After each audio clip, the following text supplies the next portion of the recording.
Hey guys, Alex here from TitanBearGaming.com, at TitanBearGaming on social media. Just yesterday, we got a new Unearthed Arcana released from Wizards of the Coast for Dungeons & Dragons 5th edition, and in it we have 3 new character class archetypes. It gives us new options for the Druid, for the Fighter, and for the Wizard. We've already done the Circle of Spores for Druid, you can check out that video. We've already done the Brute archetype for the Fighter. Both of these are very cool, and today we're going to be talking about the School of Invention for the Wizard traditions. Now this one's interesting. It has a fun roleplay element, a fun thematic element that the wizards in the School of Invention believe themselves to be the fathers of all schools of magic. They believe themselves to have been the progenitors, the inventors of every other school of magic, which is kind of a hilarious thing that they're supposed to be a little bit wacky from that perspective, and that the rest of the wizarding universe kind of considers them to be a little bit crazy. A little bit of the word they use here is lunatic, which I kind of like. And I think it's kind of funny and interesting. I had to think long and hard about this archetype. Ultimately, it's won me over. I'm happy about this one. I like this one. I think that it is better than the War Wizard as it was released in Xanathar's Guide. I think that it is also better than the Wild Magic Sorcerer origin, which we got in the original Player's Handbook. But it still very heavily tries to channel that vein of the kind of crazy magic, a little more uncontrolled insanity style.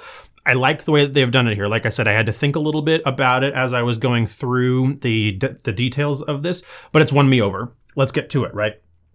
At second level, when you pick this up, you get a couple of tool proficiencies. They call this Tools of the Inventor. Okay, fine.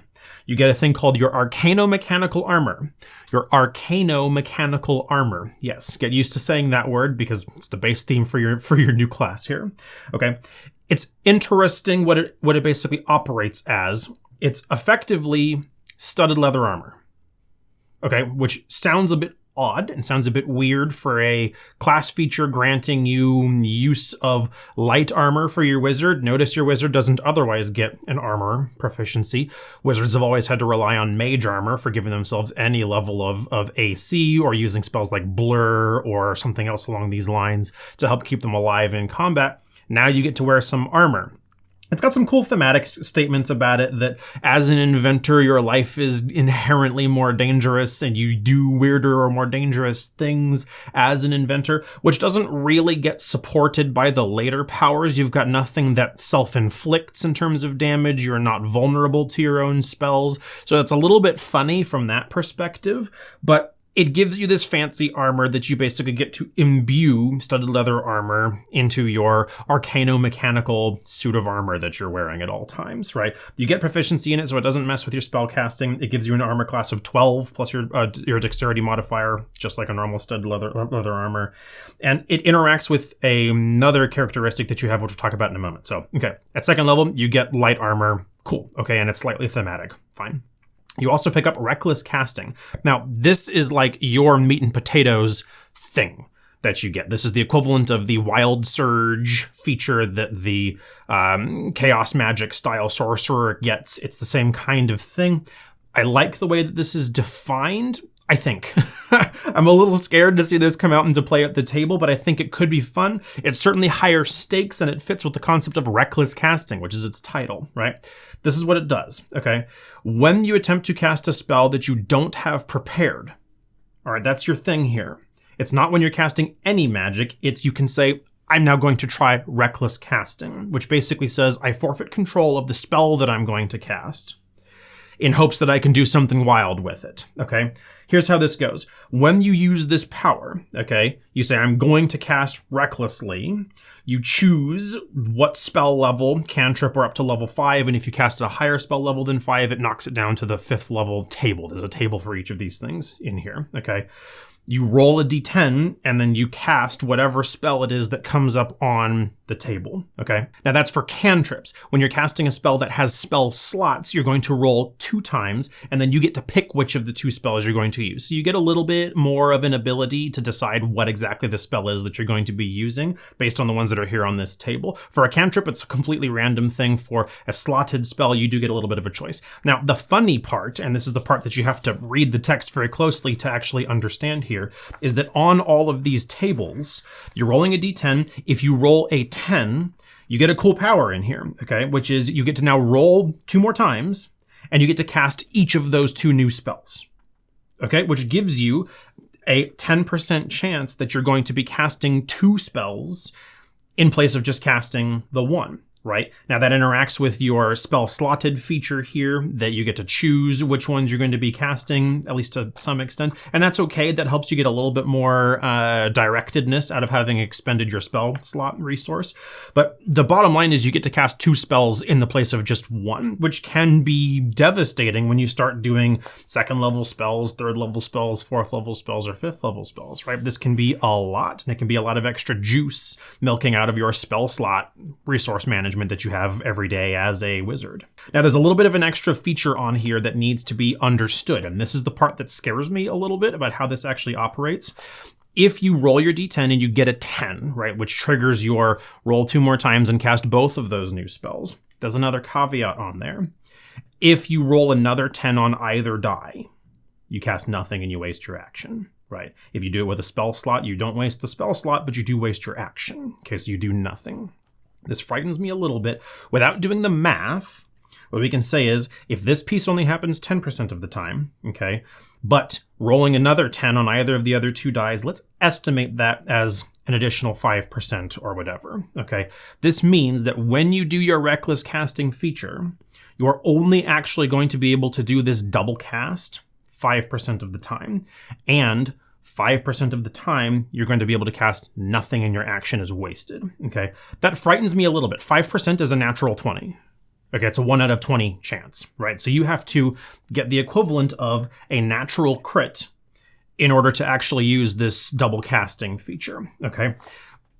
And you have an equivalent likelihood that you're going to roll a natural 1, or the equivalent of a natural 1, right? Since you're only dealing this on a d10, I don't mean to mislead and say that it's 1 versus 20. It's just 5% since it works out to the d20 style, okay? Anyway, 5% of the time, you get to cast 2 spells. 5% of the time, you cast nothing and you forfeit your turn, okay? That frightens me a little bit from a player agency perspective, but it certainly channels the idea of it being reckless casting. I like this one a little bit better than how the Wild Surge feature operates for the sorcerer, because the Wild Surge feature for the sorcerer happens every time you cast spells, which turns it into complete insanity. This, you're basically saying, instead of casting a spell that I know, I'm going to just spout magic and hope that something wild happens. And 5% of the time you can do a lot of magic, you can get the double casting thing, and 5% of the time you fizzle and nothing happens.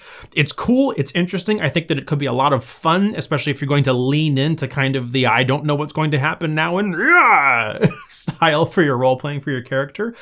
Like I said, I like it better than the sorcerer, and I know that Wizards has been working really hard, the company Wizards of the Coast has been working really hard to try and deliver some additional style and additional interpretation of the Wild Surge sorcerer thing. And I like how it's landing here for the wizard. It's unfortunately, I think, going to kind of supplant the sorcerer a little bit. But, you know, it's sufficiently different that maybe people have their own preferences. I don't know. We'll see. Okay. Anyway, that's what you get at 2nd level, right?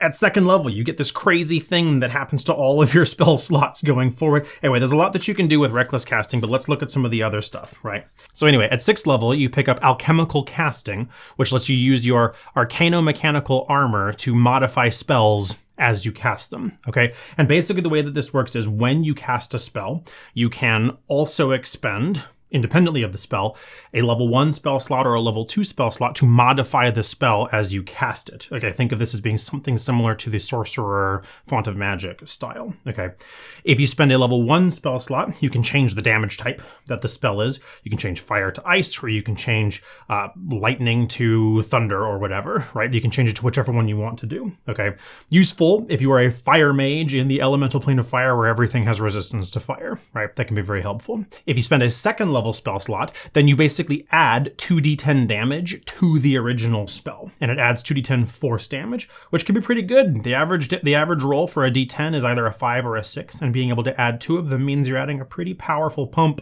of damage to that spell as it goes out. I like this a hell of a lot better than I like the corresponding power for the War Wizard, but again, that's neither here nor there. At 10th level, you pick up Prodigious Inspiration, which is also a very cool new effect that they're coming up with, a new mechanic they're coming up with. As a bonus action, you can replace one spell that you have prepared with another spell from your spell book. Sweet. right? That's the core thing for a wizard is being able to figure out which spell they're going to be able to pull out for the day and hoping they've got the right one. So this gives you a level of backup plan for in the case that you have a spell that would have been so good here.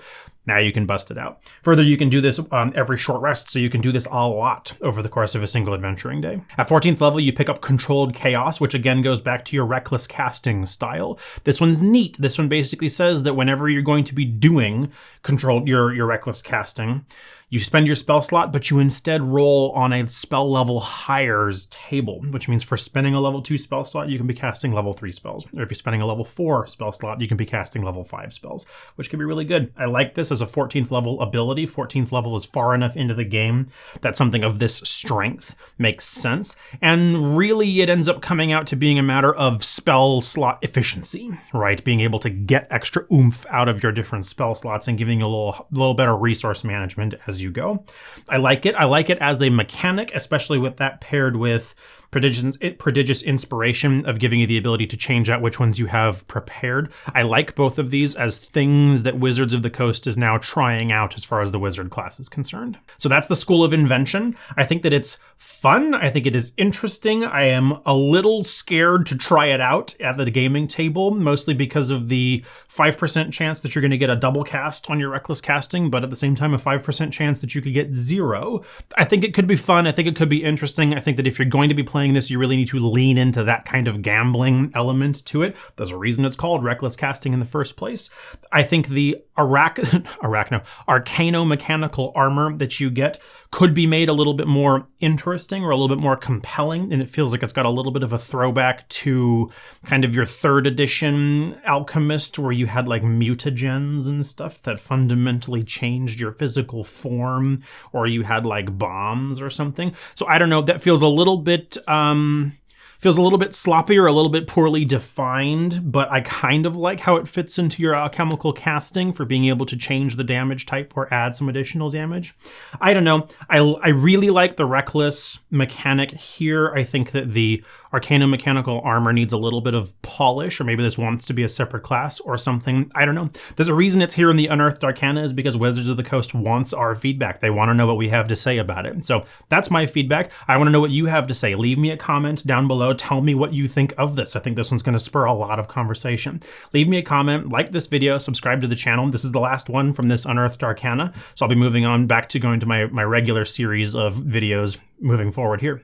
Come talk to me over on social media at Titan Bear Gaming. I'm pretty active over on Twitter. I'd love to talk to you. Otherwise, until next time I see you, have more fun, would ya? It's good for you.